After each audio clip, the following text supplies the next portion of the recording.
Welcome to Pump Up the Jam, the latest from Meghan Markle's American Riviera Orchard and whatever country she's taken ownership of today. I'm Kinsey Schofield. Create a 2-minute YouTube video about Harry and Meghan's Nigeria plan to monetize the monarchy. Are Prince Harry and Meghan Markle using Nigeria to monetize their royal connections? With insights from royal expert Kinsey Schofield and broadcaster Cristo, we break down their latest move. And I'm Cristo. Yes, this will be our weekly deep dive into, the two people that always complain and always explain about every aspect of their poor lives. Of course, Harry and Meghan. And how are you, Kinsey? I'm good. How are you, Cristo? Oh, I am raring to go. And, we should start really with their very, very unroyal tour, shouldn't we? Because they're not royal. Remember, when they've gone to Nigeria, they're not royal. I mean, you say that, but everyone consistently called Meghan Princess Meghan throughout the trip. So I don't think they got the memo. I think the only memo that they got was, woe betide you. You'll be in a Nigerian prison if you don't refer to her as princess or duchess as soon as you meet her. That will be the memo that was sent round. Oh my goodness. Well, actually, I have some friends in Nigeria, thanks to social media, that 2 weeks ago sent me a flyer that was circulating about the polo event. And it was interesting because it said Prince Harry and Meghan Markle. And I responded to her and I said, wow, I'm surprised that they would approve a flyer that said Meghan Markle and not Duchess of Sussex, because Meghan is very specific about not wanting to be referred to as Meghan Markle. She wants to be called Meghan, Duchess of Sussex. And she didn't respond immediately, but a few days later, she sent me the updated flyer and she said, I think they got the memo. And it was Harry and Meghan, the Duke and Duchess of Sussex. And the verbiage had changed. And I thought, oh, that is just classic Harry and Meghan. Somebody saw that and said, we do not approve, give it a facelift and give it a title change. And give that person 50 lashes. No, horrible. But I mean, you make a really good point. Meghan and Harry act as if they are here to fight for the little guy, that they want to fight for anybody that feels victimized. And the reality is they are in a country where there is such a long list of human rights violations that occur on a regular basis, whether it's child brides, childhood labor, like children working that are too young to be working. I mean, even the mutilation of children. I mean, the list goes on, and Meghan just wants to sit on a stage and talk about how courageous and brave and beautiful she is, instead of being like, if I'm really a feminist, I need to talk to you guys about some stuff that's going on here that I don't agree with. But are you telling me she didn't bring up the numerous human rights abuses in Nigeria? But hang on, she's not royal, so she can now. There's absolutely nothing stopping her and Harry doing so. They are no longer members of the royal family, so surely they can quite openly criticise these sorts of things with no problems whatsoever. Or is it that they're just enjoying the fact that the red carpet has been rolled out for them and that this worldwide publicity tour, privacy tour, should we say, is all a part of raising their profile so that they can sell us tat like jam, tea towels, china, teapots, or whatever other nonsense they want to try and sell us when they get back to the States? I think I know the answer, and so do you. What does it mean for the future of the monarchy? Watch now and join the conversation. Subscribe for more royal updates. Like this video if you think the Sussex's Nigeria trip is strategic. Harry and Meghan have announced a trip to Nigeria, linked to Harry's Invictus Games. It sounds noble, supporting veterans and strengthening ties. But why Nigeria? Right. I mean, and a lot of locals very irate over the fact that so much money was being spent on making sure Harry and Meghan had a good time and were safe, but for making sure Harry and Meghan had a good time when there's such poverty.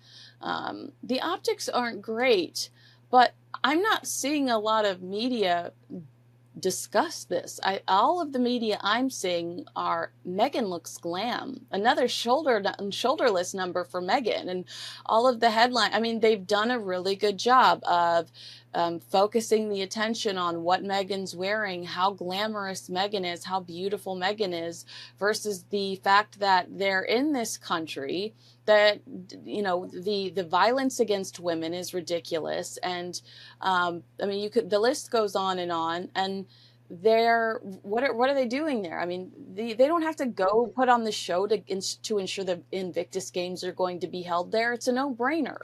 Well, that is the question. I can't help every time I see the footage of just thinking, why? Why are you actually there? What is this tour for? If you were going there to sort out the Invictus Games, well, that is great. We can get behind that. I mean, let's be honest, none of Harry's family are remotely interested in the Invictus Games after he got the money from William to set it up, of course, and he invited them all to the service that was held for Invictus Games. None of them showed up. So you can understand why he'd want to try and sort of drum up some interest in the Invictus Games, and fair play to him for that. But you're quite right. I don't understand why they need this whole sort of bells and whistles tour in order to do that. It does feel just like ego feeding, and it is as royal a tour as you can get for non-royals. And for two people that didn't want to be part of the royal family, why are they doing a tour that resembles in every way possible a royal tour? It makes no sense. Unless, of course, as we said, it's to keep that royal connection going in order to monetize their lives, which is all that matters to them. When it's the only way they're capable of doing it. Yeah, I mean, to reiterate what you just said, the royal family won't give them the time of day anymore, so they have to completely cosplay a royal family type exercise to remind people that they're in some way, shape, or form connected to the royal family, because King Charles is like, nuh-uh, we're not going to play your game. Well, he didn't even take the time to. Well, no, I'm going to correct you there. Because Harry, now I've heard from several people that the king was not formally approached by Prince Harry's team to initiate a meeting.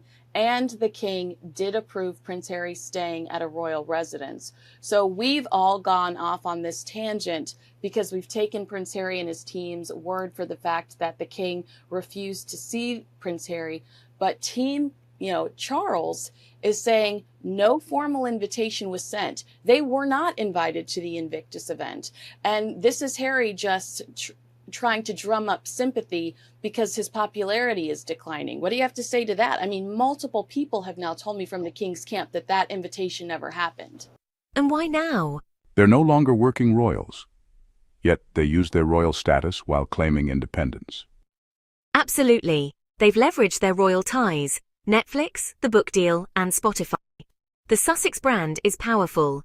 Aligning with Nigeria opens doors for future engagements and partnerships. That's really interesting, but also it's a little bit disappointing because I really thought that the king had put his foot down, or maybe those people around him saying, look, this is a man who has been extremely unwell, is still undergoing treatment. Why would you want the stress of having Prince Harry, as much pleasure as you might get out of seeing your son? Why would you want this stress of your meeting ending up being a conversation on Good Morning America the next day, which is, of course, what happened last time? Or Good Morning Nigeria. Yeah, Good Morning Nigeria. Exactly. That's exactly what the risk is. Unless, of course, there were non-disclosure agreements flying around, in which case then that's probably something that I would entertain. So if the king didn't put his foot down in that way, and this is all, well, firstly, it wouldn't surprise me. It was all a PR move on Harry and Meghan's part because, they are the king and queen of that. And that's the nearest they'll get to king and queen as well, remember? However, that does disappoint me a bit because I thought that the king was showing a bit of backbone there in saying, look, my health is more important than the stress you will bring to my doorstep. And I think it is more important. Well, that is one of the reasons that was given, that the king, obviously the king, they said the king is never going to be, obviously he's not going to endorse this rebel, like revenge-fueled fake royal tour. Obviously not. But at the same time, it's like, why does Prince Harry keep pushing his father, bringing such negativity around his dad when his doctors are still advising him to take things as slowly as he's mentally capable of, because he wants to go. And the doctors are saying, physically, we're going to give you the okay, but you still need to be conscious of the fact that you're not 100%. And does he not care? Like, does he not care? That's an interesting point because either side puts Harry in a bad light. If Harry was refused, because either scenario could be true. So if Harry was refused time with his father and he did make the request, well, that makes Harry look like such a troublemaker that his own father doesn't want to see him. If Harry didn't put the request in, but their side put out this message that he was snubbed by the royal family, poor Harry, then you're quite right. Then he's putting his cancer-stricken father in a bad light in order to garner sympathy for himself. Either one. Nigeria is an economic powerhouse in Africa. Meghan called herself 43% Nigerian after a DNA test. Now they're focusing on relationships there. Strategic, indeed. The palace has remained silent so far, but the royals don't like when former working royals act like unofficial ambassadors. Is a really, really bad play from a PR point of view, and either one puts Harry in a bad light. Listen, can we just go back to Nigeria, because I do want to talk about some of Meghan's outfits. Can we do that? Yeah. Because, she's been very, very glamorous. There was some controversy. What do you think about the off-the-shoulder number that she wore to the school? Because I did see Angela Levin discussing that, saying, actually, this was a very, very conservative school. Many of the women in this school all cover up, the teachers cover up their shoulders because it is a very strict Muslim regime in that school, and actually there were lots of raised eyebrows from the fact that she decided to sort of go along in practically beachwear. Okay, so I did get a message about this from Melinda. She says, "Good afternoon, Kinsey. I follow you quite regularly on YouTube, but I am not one who makes comments on social media. However, I have traveled around the world as a photographer and have always taken the time to study and be mindful of local customs. It is extremely inappropriate for a female to be sleeveless in an African country. If Meghan truly understood her heritage, she would be respectful of its customs. I was thanked by my guide after 3 weeks in Africa for being respectful with my clothing choices. I don't have words for the level of disrespect she is showing in this country." So obviously that is a topic of conversation that a lot of people are debating, whether or not her clothing was appropriate. And that's one of the perks that comes with having a team at the palace that does this research for you. Remember when Meghan used to step off a plane with those big binders that somebody had put together for her of, what the etiquette was of the country she was visiting.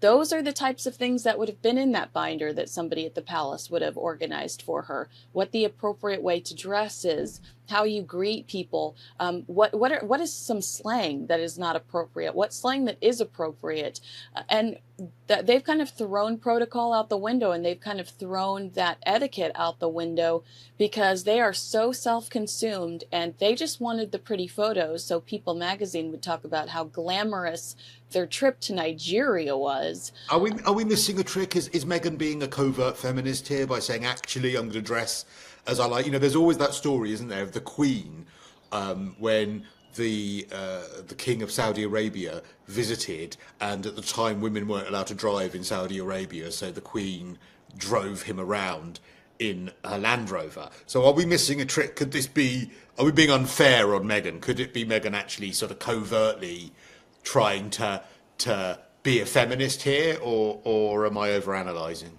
I think you're giving Meghan way too much credit to compare her to Queen Elizabeth II in any way, shape, or form. I'm surprised you haven't sent me hate mail or daggers for doing that, by the way. I'm surprised you let me get away with that. Yeah, Harry and Meghan have shown time after time that they have no respect for their elders, and that they have no respect for the monarchy or the customs that come with Meghan, specifically the royal family. I was asked about the king meeting with David Beckham in private on Friday to discuss the King's Foundation. It undermines King Charles and Prince William. We saw this with Harry and Meghan in New York, and it didn't go over well. If this were Prince William or Kate, it would be handled diplomatically. But with Harry and Meghan, it feels like a business trip. Hit subscribe for more royal updates. Public reaction has been divided. And somebody said, can you believe that that the king would meet with David Beckham over Prince Harry? And I said, David Beckham waited in line for over 12 hours to pay respects to Queen Elizabeth II. Harry refused to see her days before her death. You know, sometimes you just appreciate the respect. You appreciate somebody that's considerate and shows empathy. Now, Kinsey, we did hear the intimate details of when Harry visited the late Queen's body in her bedroom after she died in the opening pages of Spare. So, you know, at least he did visit her at some point, and at least we were given every single inappropriate detail. Yeah, thanks, Harry. We appreciate it. Yeah, thanks so much, Harry. Really, really nice. So the other thing that she wore was when she went to the polo, and she went for a nude dress, didn't she, when she went to the polo, which that must be a hangover from when she was told not to wear any colours when she was a member of the royal family. Or is this all part of her being quite royal? Is she maybe, you know, carrying out some of that protocol by wearing those subdued covers because she is acting royal on this tour? I don't know. Well, it was interesting because when she sat down for this speech where she wore red and she was an hour late for these poor women that arrived to listen to her talk about herself, she did say at that speech, when I got here, I realized I was going to have to change my clothing. I was going to have to up my game so I could dress like as colorful and as fashionable as you. Like as she's sitting there in a strapless, you know, in a spaghetti strap dress. So verbally, she says she tried to dress differently for this event, for this trip. God, it's all me, isn't it? I tried to dress differently. I needed to do this. I needed to do that. Good grief, honestly. Was there any reference to any of the women in the room? Was there any reference to, like I say, any of the... Or any of the Invictus, any of the participants of Invictus that they met throughout their trip, the whole purpose of the trip? Like, why didn't she... That was my argument. When she doesn't have to sit down and be like, everywhere I look, there's a human rights violation. However, I would expect more from Meghan Markle, who wants to complain about Austin Powers, the spy who shagged me, being too racist, which, you know, happened 20 years ago. But I do expect her to sit down and say, I'm so grateful to be here. I just met the most inspiring family. They lost their father. But what they've done with that is they've taken it and now they've started this foundation for him. And that's why we love the Invictus Games. Like, why can it not? Is that so hard? Some say they're using Nigeria to boost their brand, while others believe it's a positive initiative. Are Harry and Meghan genuinely interested in Nigeria? Or is this just another PR move? Whether you love or loathe them, Harry and Meghan know how to stay in the spotlight. Is this Nigeria planned brilliance or a cash grab? Only time will tell. They aren't stepping away from the global stage soon.